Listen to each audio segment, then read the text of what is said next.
I've already said this in many of my past videos, but my current favorite keyboard and the one that I actually use every single day is the NuPhy Air V3. And I actually did a dedicated review on it a while back, so feel free to check that out. But since that video, NuPhy's released 2 new layouts, 65% and 100% to the Air V3 lineup. I mean, more the merrier, right? But having more options also means that you'll have to choose which keyboard size makes the most sense for you. And this video is brought to you by NuPhy, but they never have any inputs when it comes to creating these videos, and I also wanted to help you guys make the best decision if you're in the market.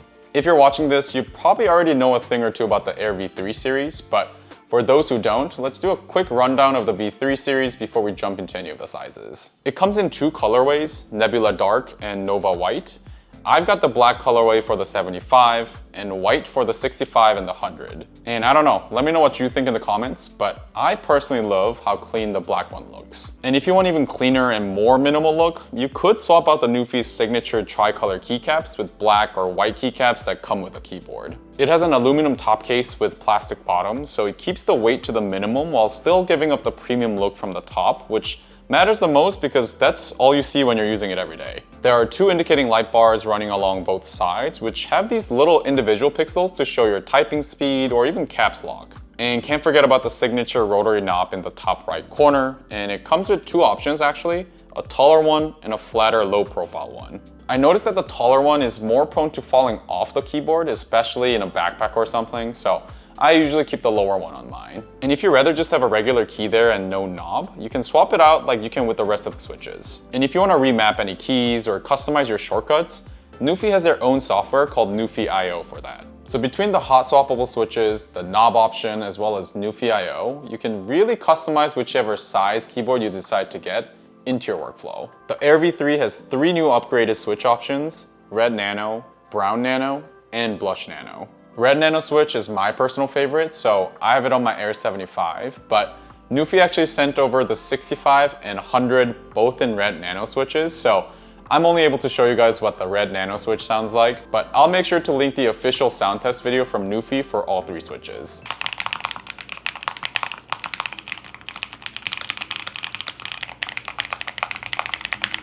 By the way, I also want to point out how good my keycaps look on the 75 after using it for the past 8 months or so, even compared to the brand new 65 or the 100, so durability wise, it's been great too. Okay, so now that we've covered that, let's take a look at each of the layout and go over its pros and cons. All right, so starting off with the biggest one, the Air 100. And look, I'll be honest here, this really comes down to your preference, but I've never really been a 100% layout keyboard person. The Air 100 is technically NuPhy's full-size option, but it's not exactly the traditional 100% layout you might be picturing. I don't know if you noticed, but there's no middle cluster here that you usually find in a traditional 100% layout keyboard. NuPhy basically squeezed everything together to keep the footprint tighter, so all the keys are still there, they're just rearranged to cut out the dead space you normally see. Which brings me to the first pro, the compact size. And I know that might sound a little bit odd, but hear me out. If I put the Air 75 on top of the Air 100, you'll notice the main key section is basically identical. NuPhy just added the number pad to the right with minimal extra width, so it still fits very well into a regular backpack if you wanted to carry this around. You're not getting this oversized, massive keyboard just because you got the 100% layout.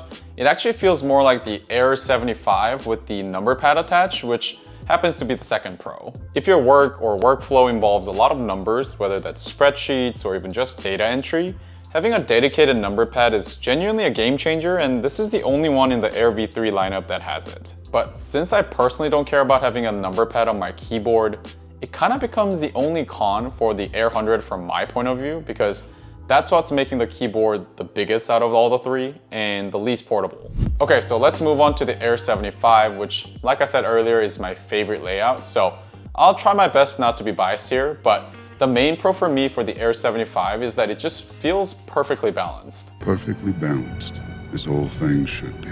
And I know that sounds vague, but the 75 is basically the same width as the 65, just a little bit taller. And honestly, that difference is so minimal, you'd barely notice it on your desk or even in your bag. Now, technically, all 3 of these keyboards are portable enough to throw in a bag, but honestly, I never really take my Bluetooth keyboard with me to a cafe or just outside in general. I just don't mind using my MacBook keyboard when I'm out and about. But if you're the type to bring your keyboard to a cafe or outside, you're gonna like this part. I have a 14-inch MacBook Pro, and if I put the Air 75 on top of its keyboard, it kind of fits perfectly. So if you're at a cafe or somewhere with a smaller desk space, you could still use it as long as your MacBook fits on the surface. Also, that tiny bit of extra height compared to the Air 65 is what gives you the full function row, which for me personally, I use constantly for volume, brightness, screenshots, so it's all right there without needing any key combos. What I kind of found interesting about the Air 75 is that the pro and the con are honestly basically the same thing, just kind of depends on how you look at it. It's the fact that it's the perfect middle ground between the 65 and the 100. It's not the most minimal like the Air 65, but it's also not the most feature-packed like the Air 100. So you could go to either extremes, minimal or utilitarian, but for me personally, the balance is exactly why I keep coming back to the Air 75. All right, so this is the smallest layout available for the Air V3, and it's the 65% layout. It keeps all the essentials like your arrows, your modifiers, everything you actually need day to day, but just in the most compact package possible. And like I mentioned earlier, the width is basically the same as the Air 75. It's just a little bit shorter, so the difference on your desk is less dramatic than you might expect. And if you're worried about it feeling cramped, it doesn't. The actual key spacing and the size is exactly the same across all three layouts. You're not getting smaller keys just because you're getting a smaller layout. I actually tried putting a keycap from 75 and 100 to 65, and they all fit fine. So you're just getting fewer of them, not smaller ones. So if you're someone who's looking for the most minimal keyboard that's gonna take up the least amount of space on your desk, this is probably the one you should get. But the con though, and this is a real one for me personally, is the fact that it's missing a dedicated function row. You can still access those functions through key combos like pressing function and the numbers, but it's just not the same as having them right there. So if you're somebody who uses the function row for shortcuts or even volume control or brightness control all the time, it might be worth considering the 75 or the 100 with a dedicated function row. So at the end of the day, you can't really go wrong with any of these keyboards. The Air V3 lineup as a whole is just a well-built series of keyboards, and the differences really come down to your own workflow and preference. If I were to break down the decision process a little bit more simply, I'd ask yourself these two questions. 1, do you need a number pad?